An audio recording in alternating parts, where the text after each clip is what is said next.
तो आज हम लोग पढ़ेंगे Newton's law of gravitation. Newton का ऐसा मानना था कि हमारे यूनिवर्स में जितने भी ऑब्जेक्ट हैं उनमें से जो हेवियर ऑब्जेक्ट होगा वो लाइटर ऑब्जेक्ट को अपने तरफ अट्रैक्ट करता है। तो इस लॉ को भी हम लोग इसी ग्रेविटेशनल फील्ड के इफेक्ट से समझते हैं। मान लेते हैं कि हमारे यूनिवर्स में जो सबसे हेवियर प्लैनेट है वो सन है और जितने भी उसके बाद जो लाइटर प्लैनेट्स है उसके अराउंड में रिवॉल्व करते हैं। तो एक केस कंसीडर करते हैं कि सन और अर्थ के लिए, जिसमें अर्थ सन के अराउंड में इलिप्टिकल ऑर्बिट में रिवॉल्व कर रहा है। तो सन का मास हम m1 कंसीडर कर लिए और अर्थ का मास m2 कंसीडर कर लिए।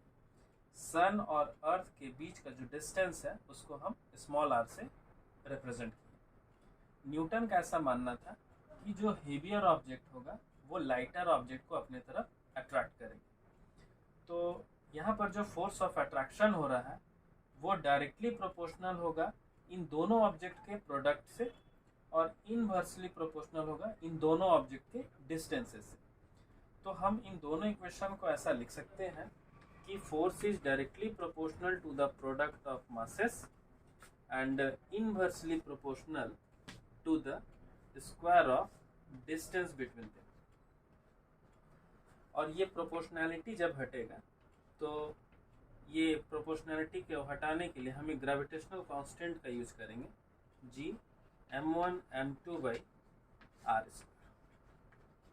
और ये g को हम लोग ग्रेविटेशनल कांस्टेंट के नाम से जानते हैं, जिसका वैल्यू होता है 6.67 into 10 to the power -11 newton metre square पर केजी स्क्वायर। ये जी का हमको यूनिट निकालना था।